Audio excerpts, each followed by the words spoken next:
Welcome to the Pop Cult Podcast. Here are your hosts Ariana and Seth.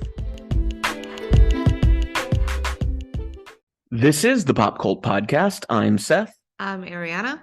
And today we'll be continuing our series on the films of Todd Haynes by looking at his second feature, Safe, starring Julianne Moore. But before we get to that, we're going to be talking about a movie that's been part of our kind of 2022 catching up with movies that were kind of right there on the edge of maybe being a good movie we'd like, maybe just okay.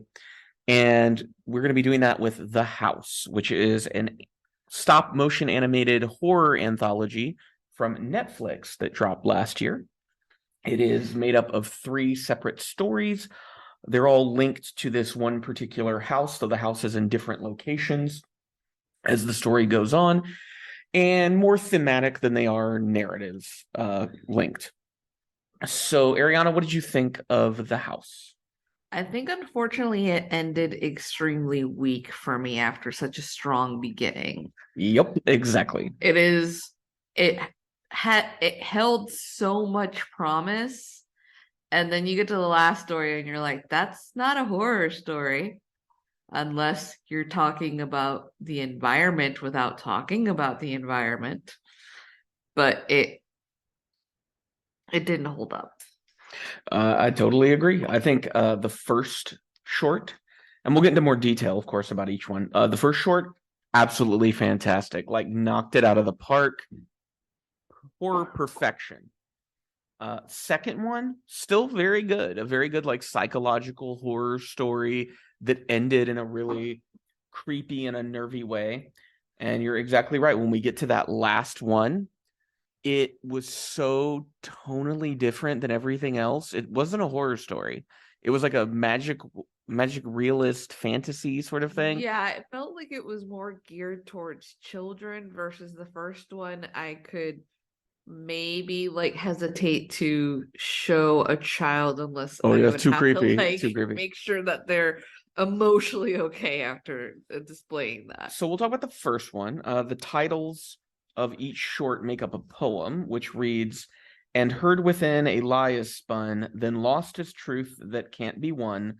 Listen again and seek the sun," is the poem. Yeah. And so for the first one, it's which is titled "And Heard Within a Lie is Spun," it is about a little girl named Mabel, voiced by Mia Goth, who's kind of become a big horror icon lately in the last year. And she and her family move into a house after being invited there by some mysterious benefactor who we see very briefly. And once they're in the house, things escalate and get weird. And it's very much that I could see the influence of The Shining for sure. Like, that's there. But also certain things like Over the Garden Wall in terms of the aesthetic, the designs of the characters, the tone.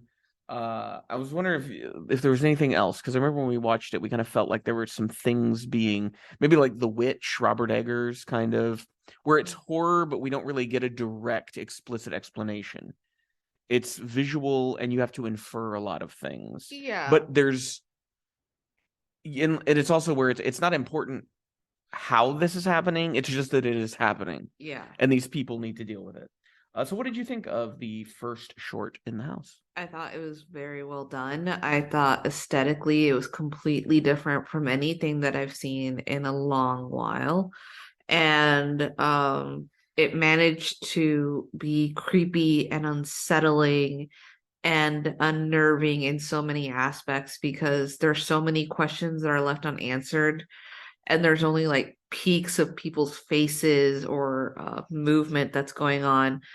And you don't get any clarification. In fact, like, Mabel doesn't ask a lot of questions. She just knows that she's unsettled.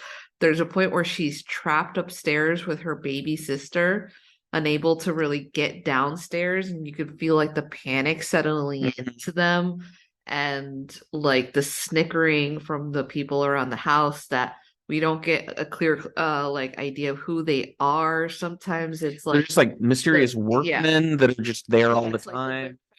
Like like person, and then the benefactor's person is explaining. It was like a butler or something. Like a butler, but who happens to, they're like, but I'm just a paid actor. I'm told to say these lines. Well, yeah, so you don't really know if maybe they were a paid actor or they've just lost their minds. Well, because they arrive at the house and none of their belongings are allowed to come in. The house is fully furnished, and Mabel and her family are told, like, oh, we'll store your belongings somewhere safe.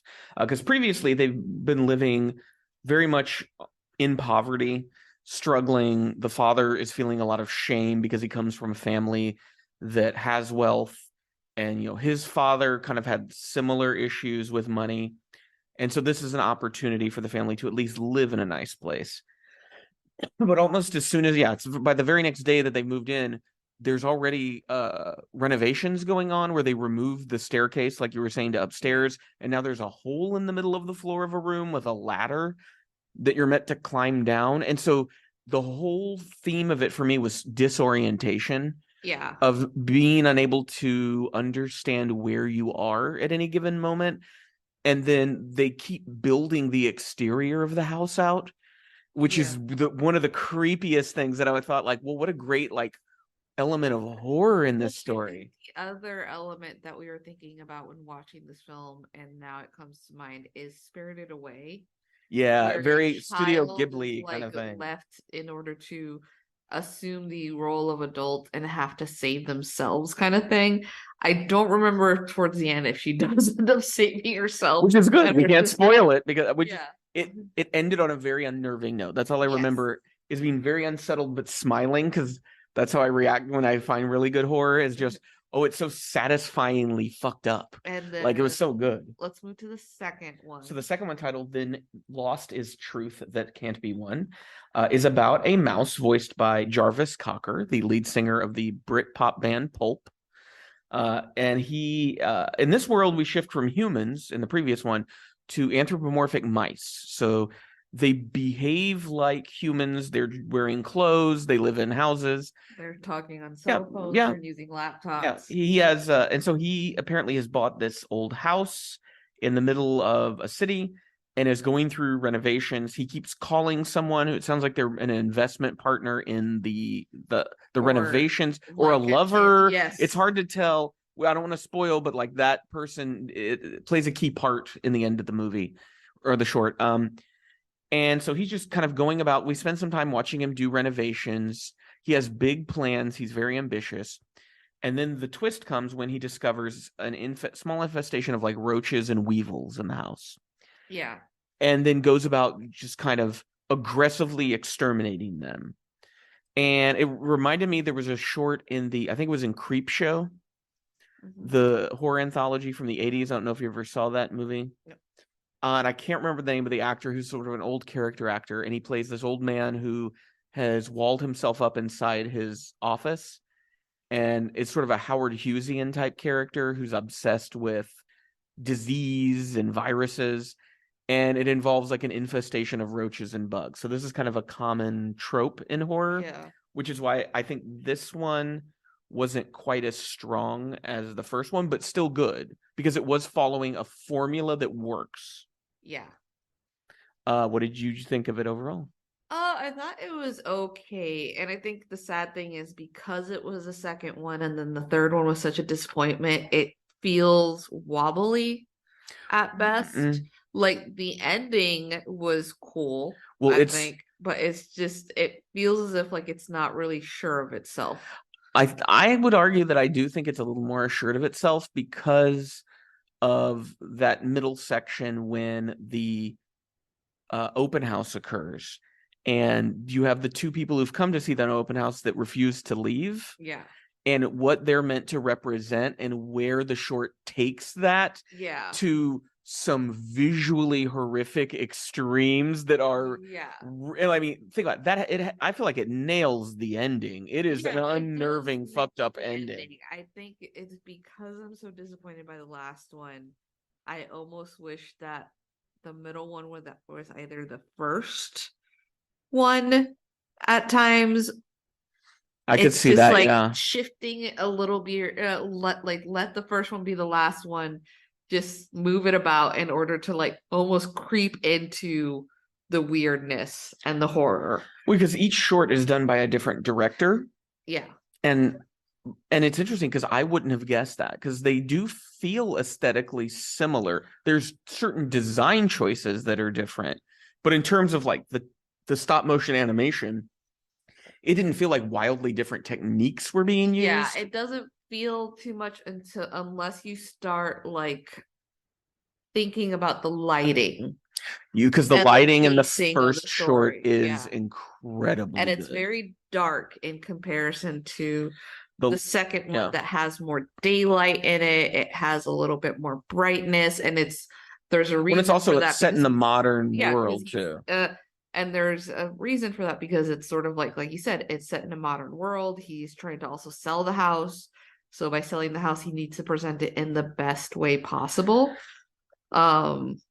And I mean, I thought it was pretty good, and there's pretty some like interesting elements about it, especially when we talk about like it's rodents that are pretending to be humans. So we see like a baby mouse that doesn't have his eyes open. Oh, and that a was little baby that was such a carrier. great detail that like Yeah. they portray it as the way it would look in like the natural world rather Yes. than it's just a tiny mouse.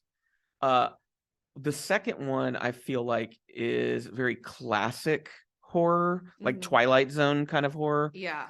And the first one is, as I said before, reminded me of like Robert Eggers' The Witch. Yeah. Where it's this kind of it's about setting a mood and setting a tone rather than this sort of shock ending that you get from the second one. Yeah. I also realized that they each represent past, present, and future as well. And so I'm wondering if that's also meant to be another theme going on, because we'll talk about the last one, which is called Listen Again and Seek the Sun. It's set in some indeterminate point in the future where it appears that a massive flood has drowned at least a region of the world. We're not really sure how much of the planet is sinking underwater, but there is an island that's preserved, and another version of this titular house is there. This time it's anthropomorphic cats, and it's run by a woman named Rosa who has 2 tenants left, and she's attempting to renovate the house with the idea that more people will come. And the idea is, I guess, there's not much dry land, so people will show up because it'll be a place to, sleep and have a room and a house and all that. But the problem is when it's like you're so far away from everything else, how are people going to work in order to maintain themselves? And so I felt in a renting situation. Of all these, the third one, the world building was immediately off for me. I didn't quite understand. Like, yeah, you're talking about why would anyone live here? Like, I don't understand. It doesn't give you a good enough context for what's happening outside the bubble of this story for me to get the situation fully. Because I don't know then how it is that they're managing to get on and off the location, especially when they're saying that some of them want to get off and are like needing to build themselves vessels in order to leave.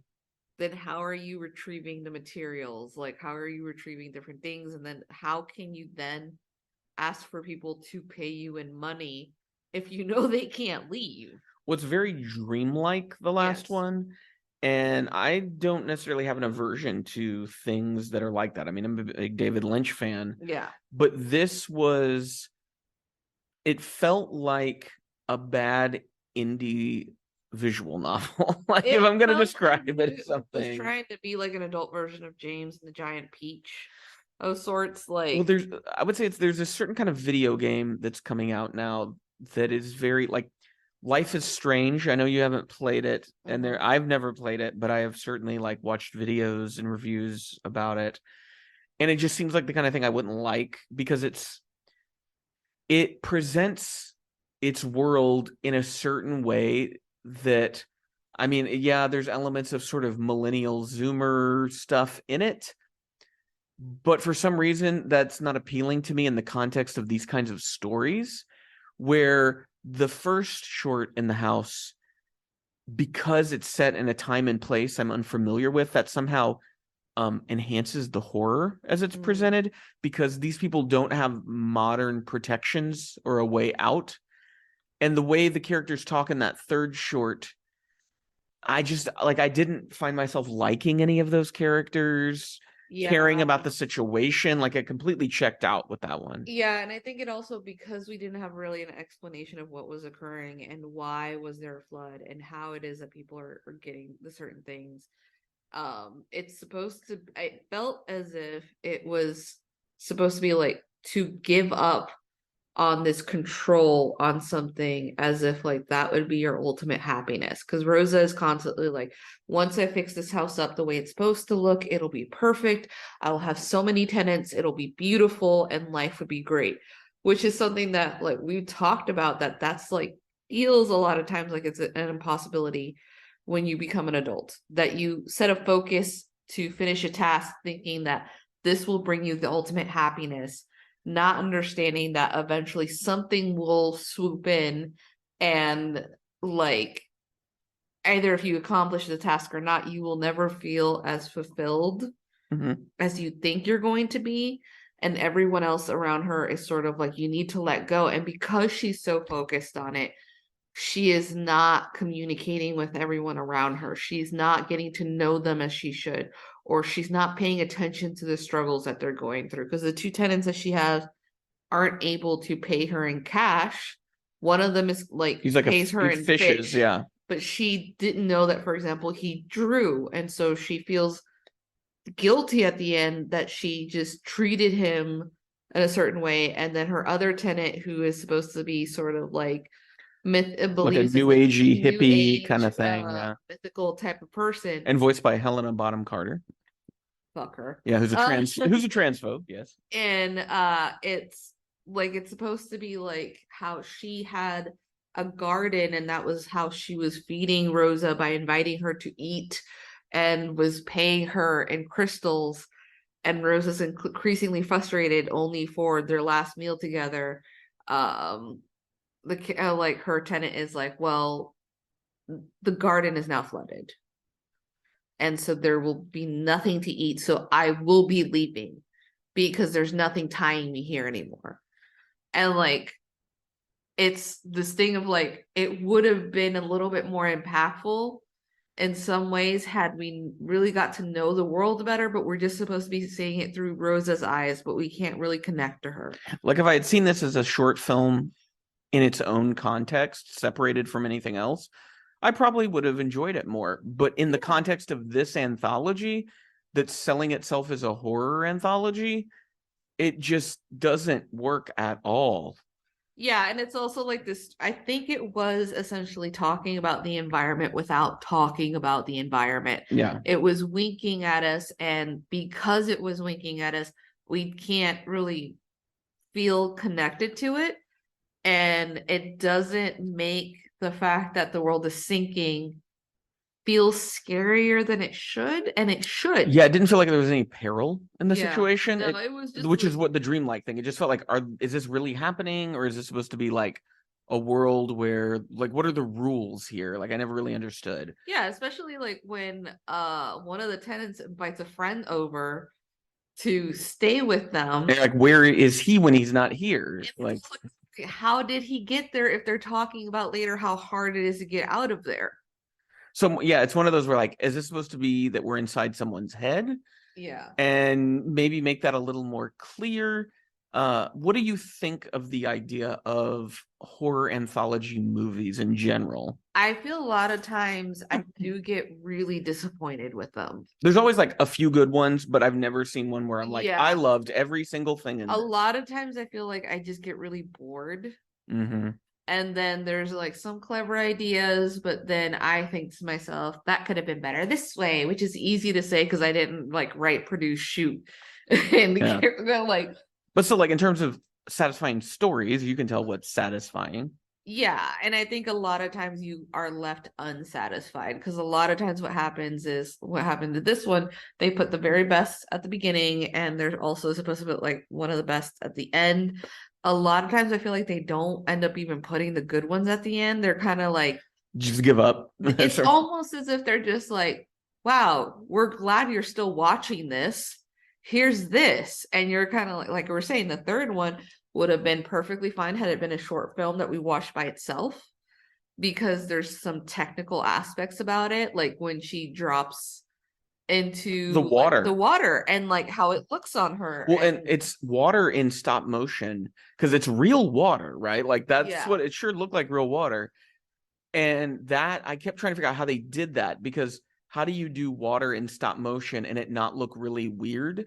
So the way they were compositing things was very impressive in it. Yeah. And it just felt lacking, and it's probably going to be one of those like, okay, within a month or two, you're going to be like, do you remember this movie? And I'm going to be like, huh? Yeah. And you're like, and you're going to be like, oh, I had the stop motion with the cats and whatnot. I'm like, are you talking about Wes Anderson's film? And you're gonna be like, no. Was the animal stuff, especially that middle one, did also feel a lot like Isle of Dogs or Fantastic Mr. Fox. Yeah. It had that kind of look to it. But yeah, it's one where I'd say watch it at least for the first one, and then you can turn it off after that, honestly. If you're curious, keep watching. Maybe watch it in 3 different sittings. Maybe that would have a different effect. Yeah. You're just watching as episodes of a show almost. But yeah, The House, not terribly impressed beyond the first feature.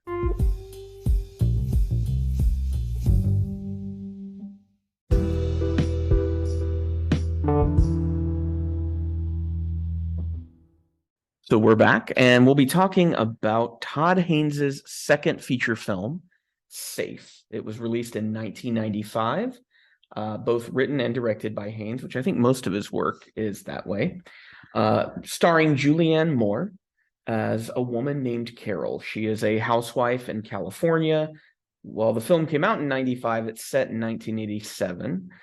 She is kind of fixated on the interior design of the house that she shares with her husband and stepson. She starts to feel ill. Things kind of snowball, and by the end of the film, she's isolated herself at this new age retreat for spiritual and physical healing. And it's all done in a very sort of horror movie tone from start to finish. Ariana, what did you think of Safe? I think it's one. I mean, there's so many movies out there that when you watch it now, they're like, okay, that is reflecting on what's happening currently. It is a movie that is touching about feminism, being a stay-at-home wife, without really like shoving these ideas into your face. Well, I feel like it's not even directly about that specifically. Yeah, it's but even it bigger can than be. that. Yeah. And so it comes off very slow. Oh yeah. And it's one of those films that we've discussed that feels more like a novel than other films do. It's very dense. Yeah, it lingers, it's very slow. The exact reasoning for this film you don't really get to know until you start approaching the middle towards the end. And even then, it's very ambiguous in how it deals with her illness. Yes. Yeah, I'm on the same page as you. I really enjoyed it. I loved the ever-present dread that's in the movie from the very opening, like credits to the end of the movie. There's just this looming sense of something very bad. And the fact that the film builds that tension in a very quiet way and never releases it makes the movie better, because that feeling you have while watching it is reflective of the moods of Carol, the other sick people that she's around, and just, I mean, think about how we felt these last 3 years since the COVID pandemic started. There is this just ever-present sense that there's something worse coming, right? And it's one of those where it's not even really going to come, it's happening, but it's hard to reckon with it in the moment, where society is stretching to its breaking point, and certain social truths and certain institutions and certain things we were, had become kind of brain dead on relying on are showing their frailty, that they could collapse and go away very easily. And there's a moment where Carol leaves an aerobics class just kind of feeling very dissatisfied. We see her earlier and she's struggling to keep up with them. And then the next time we see her at the aerobics class, she just doesn't even try. She's just kind of sort of done with the whole thing. And she walks out and finds on a bulletin board outside of the exercise room at her like YMCA or gymnasium, and it's a flyer advertising Peter Dunning, who is this self-help guru, and the place that he runs is kind of the seed that sends her down that path. but I'll never forget the first thing on the flyer is, "Are you allergic to the 20th century?" Yeah. And that feels like the thesis statement of the whole movie. Yeah. That there is something about modern life that is sickening, that will kill you. I think it's also such a film about mental health and other issues that surround it without really being shoved into your face. Carol keeps going to the doctor because she feels really tired. She's getting faint. She's basically having anxiety / panic attacks where she's hyperventilating and doesn't know what's going on. And she's as she tries to find like the root of the problem, the doctor suggests that she goes to a psychiatrist, but the psychiatrist at the end leaves her feeling so unsatisfied because the person doesn't even bother to ask her questions. He is more like, well, you're the one who's supposed to be talking, which is a touchstone of like remarking on how there was a time that like psychiatry did not care about the well-being of women, especially if it was a stay-at-home wife of sorts, as if viewing her as this like being like, oh, she needs a little bit of drama in her life, so of course she's doing this. Well, she's almost a non-person And at like the time. it is like this sad thing that like her husband, although seemingly understanding or allowing her to proceed to other pursuits to find out what it is that's wrong with her, he is just so docile during it that you are wondering, does he even have any passion for her, or is it just because she's just become something in his life to make his life easy? She's another ornament in the home. Yes. I felt the implication was that his first wife died. Yeah, I have no idea. I feel like there was something, an exchange between him and his son that implied to me that the first wife had died. We don't really know why. It's not. Yeah, that's not. I don't think it's relevant to the plot, but maybe it is. I don't know. Maybe that's part like of it. This interesting thing that, for example, the conversations that she has with her friends aren't deep and meaning conversations, in where her friend pressures her into doing this all fruit diet that sort of becomes the decline of her health, where she's sort of not feeling fully herself, but she decides to follow suit. Well, because her friend uses the peer pressure angle. Yes. I'm sort of like, but do it with me. It'll be more fun. Yeah. We can keep each other like, which is like it is a weird bonding thing that women do, to starve ourselves. To starve yourself and like go exercise together. And it's never like for your mental health. It is for the viewing pleasure of men to see you as a slim, like athletic figure of sorts. And like Carol is increasingly worried about what is going on with her, and that's why she seeks out other methods. And when she first goes into like that group, that like asking them like, are you allergic to fumes? Do you feel sick? And you would think that at some point you're almost waiting for the drama to hit, for the husband to have a tantrum, to say to her, you're going too far, this is a cult. He doesn't really respond that way. Instead, she ends up going to the location after she's hospitalized, and the doctor keeps telling her, you're fine. But if she's fine, why do you have her connected to the machines? If she's fine, why is she still having like hyperventilating in the middle of a baby shower, not being able to stop herself from shaking as hard as she's shaking? And I thought that like while watching the film, we would get to the point that when you're in there, she'd just be like, oh, this is a cult.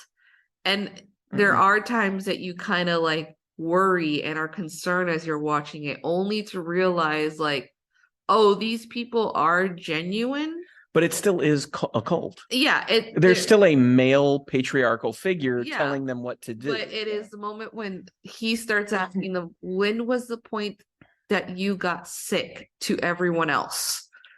What was the pressure in your life that made you like realize something was in the wrong? And Jessica Harper, who is in the film, and we don't really out of nowhere she's there. She shows up at the retreat. If you're not familiar with Jessica Harper, the name, she was the main actress in the original Suspiria.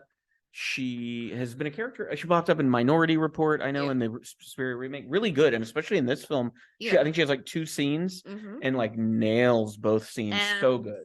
It like she talks about how her child had gotten sick and that's the reason why, and then everyone else goes one by one. But there is a difficulty about Carol where she doesn't know how to talk about herself. Well, I'm beyond the sickness. I'm glad you brought that up, because my question is, does Carol even have a self within the context of this movie? If you had to describe Carol in like 3 or 4 words, there's not much there, and I think that's intentional. The audience doesn't even really get to know who Carol is, because in fact, Carol doesn't know who she is. She exists at the pleasure of other people the entire movie. Which I think is something that women do struggle with. I have had friends who, like, in the midst of having children, suddenly stop and wonder, is their only service in life is to basically serve others and ensure that their happiness, like entertain them, like make sure that they're clean, do the administrative stuff. Like, I personally do have those moments where I'm just like, am I just here to make someone else happy? And you start to wonder, like, if you're just supposed to be that selfless, but it feels bad because you don't feel like you're being authentic, and then you start to question it is like who you are when that's all you've ever done. That's all you've ever done in life is to please others or try to please them by, like, the way that I was talking before, to look a certain way, to act a certain way, to pretend to enjoy the other things that everyone else is enjoying in order to receive the affection that you want so desperately. But we don't see Carol really get the affection that she wants desperately until... Well, there's the scene where her husband hugs her and her immediate response is she throws up. Yeah. And I think, because that sequence is very interesting to me, because she goes to get a perm. Well, who is she getting the perm for? Herself? Or to make herself more interesting for her husband to look at? She gets a nosebleed after getting the perm. She gets upset about the nosebleed. Her husband goes to hug her, and she has to push away from him because she throws up all over the floor. And so there is something inside her that's rejecting the externalities of her world. Yeah. But she doesn't know how to articulate that. And it's a film where from start to finish, she is being gaslit. Yeah. And it's done in it's probably some of the best gaslighting I've ever seen in a movie, where it's never played up and over dramatized. It's subtle. It's the doctor and the husband exchanging a look, and then the doctor saying, okay, I'll schedule you an appointment with a psychiatrist. And no one's ever going, oh, Carol, you're being crazy. No one ever says that the whole movie. No. She is humored. That's the way she's treated. Like a child. And it's not until she goes into this retreat. But even then, he talks to them like they're children. The cult leader, the way he speaks to them, like, I think it's very easy to think that Peter Dunning is a good figure. He's just as evil as everyone else. I'm not talking about Peter Dunning. I'm talking about, I think it's Claire, who she's basically like managing the whole place, who she starts to have a relationship with, because Claire has been through this process. And Claire tells her at some point, like, she's like, you know what, Carol, as I was healing, I would wake up in the morning, I would look at myself and I'd say, I love you. I really, really love you. And she's like, once I started implementing that, I started to get to know myself. I started to start to feel better because I was taking care of me. And she's the one that she never tells Carol, she's not even condescending the way you talk about everyone else is. Carol is I don't know. I think it's the end, I saw that there's a highway. Maybe the thing is drifting in. She's like, maybe you got to seal yourself up. It might make you feel better. It's sort of but it's this thing is at the least Claire, when she talks to her, is not talking down to her. That's because they're in a cult. And a successful cult makes you feel like you belong. And I think that's what Haynes is talking about. Because this is the second time I've watched it. And I think in this viewing, I came to understand what the filmmaker is trying to say ultimately. Okay. And he makes the cult feel very homey, right? Yeah. It's people that listen to Carol. She can talk to them. They advise her to go into a fucking like like this sort of plastic igloo by the end of the movie where she is isolated from everything, as if that's going to be a solution. And I think what Haynes is saying is you are being trained to think that your aversion to modernity is a thing with you that you need to fix. But it's the world that's the problem. There's nothing wrong with Carol. It's the world she's in. It's a world full of toxic air pollution. It's a world full of chemicals that are getting into her blood. It's a world of people who dismiss her legitimate anxieties and fears about what's happening to her and the world around her. It's a world that attempts to pacify her with this retreat, which is still an extension of male patriarchy, but just it talks in a different way, right? Yeah. And so at the end of the movie, Carol is in the dark by herself in a plastic igloo, talking to a mirror, telling her she loves herself. Yeah. But she has no connection to the world. She has no connection to other people. Well, I think it's also, in a way, along with what you're explaining, is because we can't do a radical shift of society, we have to go with halfway measures. By being halfway measures is like, oh, Carol will get better soon enough, and like maybe she can work on the place because it's not going to be as polluted as everywhere else. That's what about Claire. If everything works so well for Claire, why is she still here?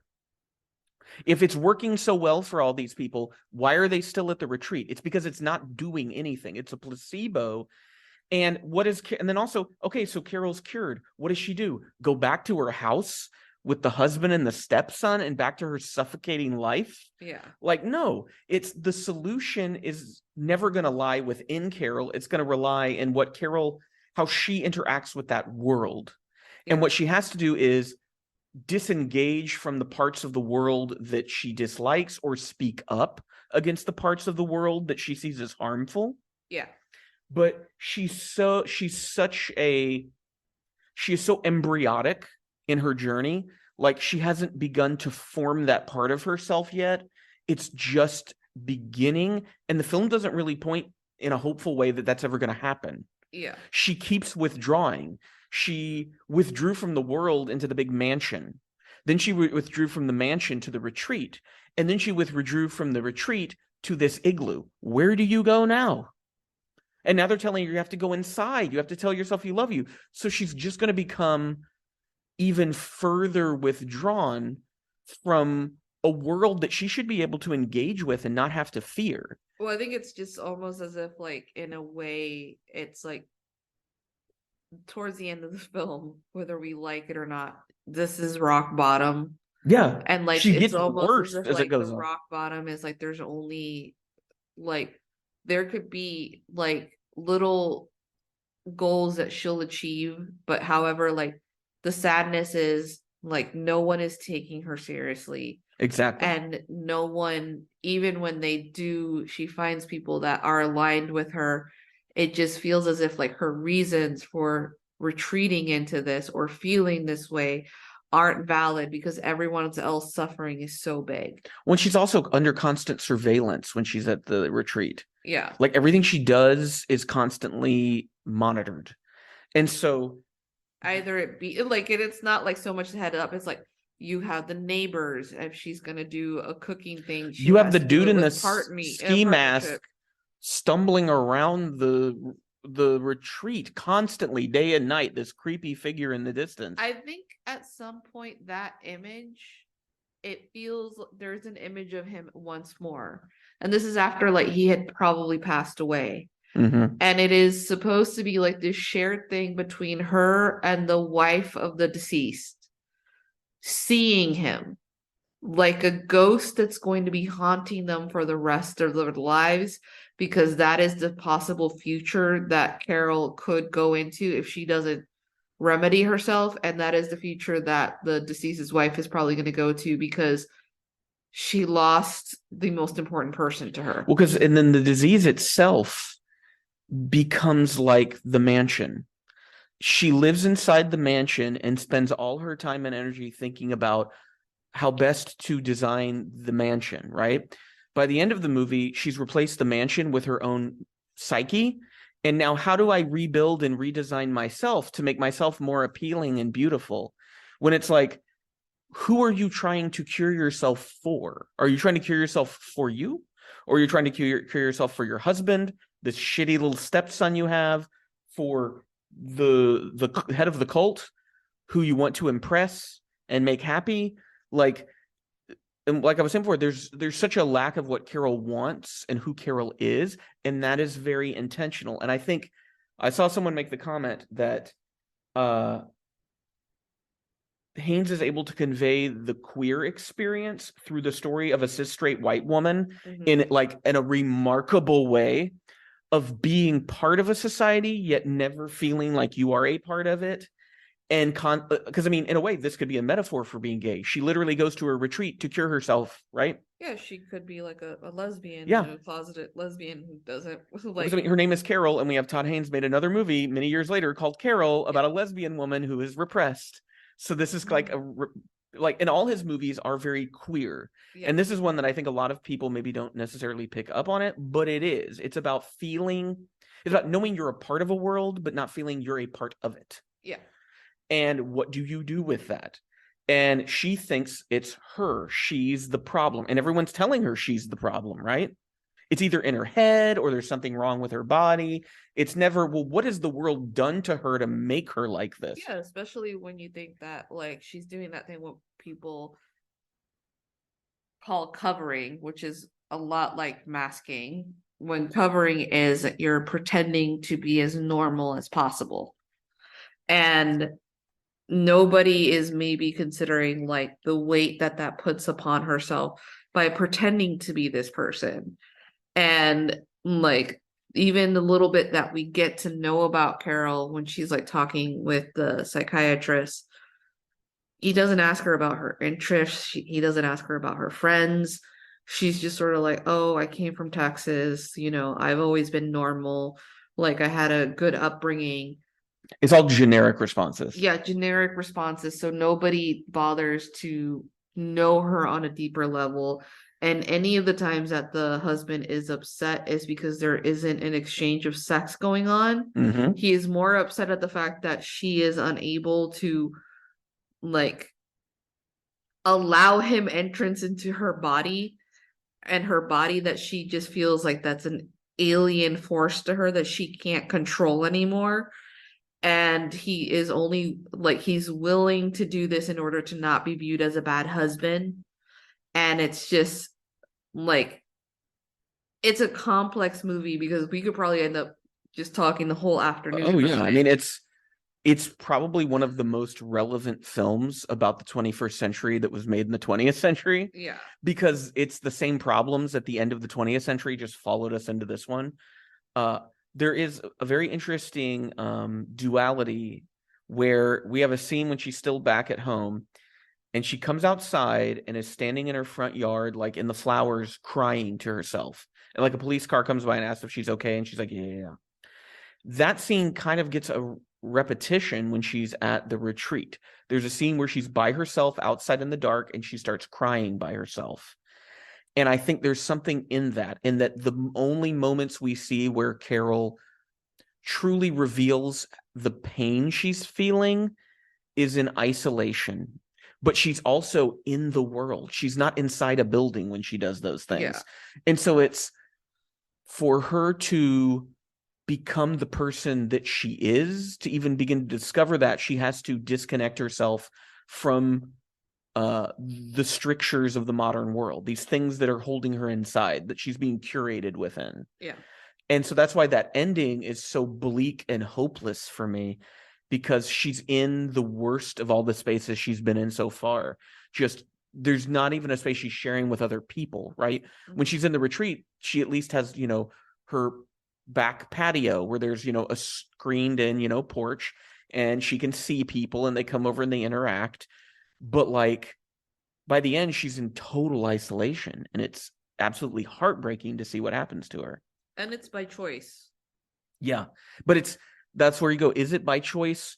Because she's been encouraged to go in there by very quote unquote kind people who have her best interests in mind, have said, hey, now that it's free because the guy who previously lived in there went crazy and died inside, you should move in there. It'll help you. Did it help him? No. So it's just she's following these patterns of people destroying themselves in order to please other people, and when you think about Todd Haynes in the context of being a queer man, think about how many queer people spend their lives trying to please other people and ultimately destroy themselves. Yeah, they end up either dying in isolation or having to compromise themselves in ways that they shouldn't have had to compromise themselves because they wanted to have a family or they wanted to be involved in their society.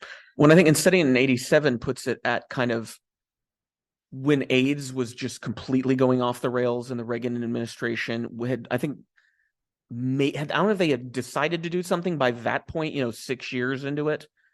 And so also because this is about disease made by a queer man, we also have to think about that aspect of it, about how AIDS was a thing that happened to you and you were blamed for the AIDS, right? It was your fault you have AIDS. When it was like, no, it was a public health system that was inadequate and refusing to do anything to protect these people. Because a lot of times people went to New Age kind of like healing because the medication was not like advanced enough to prolong and extend their lives to live as healthily as they could. So it's, in a sense, when we do watch Carol, she is rejecting of love at times. Yeah. She not only that, it's like her husband hugs her, she throws up, and it was a night before where they argued because she told him that she wasn't in the mood to have sex. And then when she's crying out loud, it's supposed to be Claire sees her. Claire tries to approach in order to console her, and she almost shrieks, like she shudders and steps back because she can't handle the idea of being touched. So, and then the person who shows interest in her, Chris, who we don't know if it's because she's just physically beautiful or it's because he's listened to her. Or maybe he's been told, oh, be extra nice to Carol. That's what we want to make sure she stays.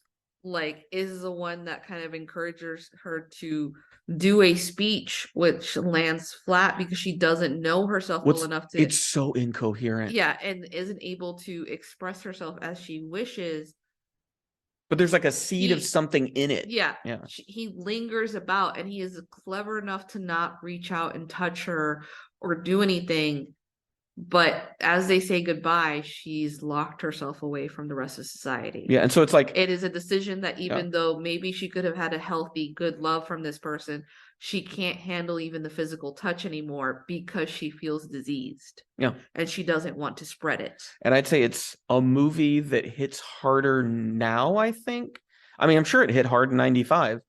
But I think still resonates, still shows us that we need to be going back and revisiting these movies because they have a lot to say about the current condition of things. And then we'll be back next week, continuing on with our Todd Haynes series. We'll be looking at his pseudo mockumentary. I don't know if that's the right term for it. Fantasy movie, musical, Velvet Goldmine.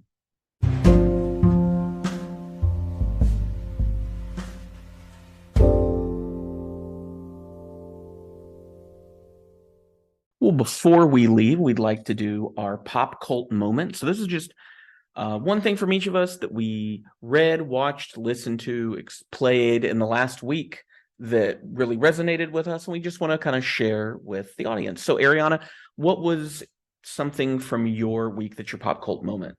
I wanted to plug A Reckoning by Kimbra. She released this album in January 27th.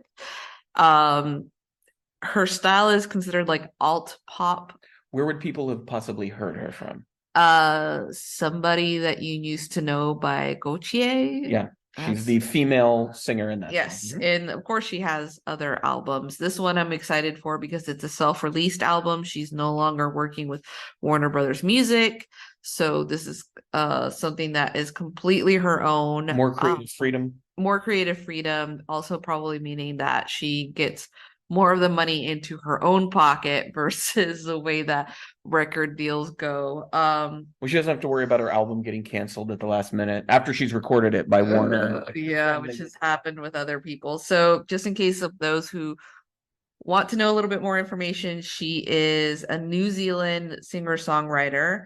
And one of the most popular songs is Save Me, Replay, and Foolish Thinking. Where are her influences? Like, if people want to know the sound, she sounds like what?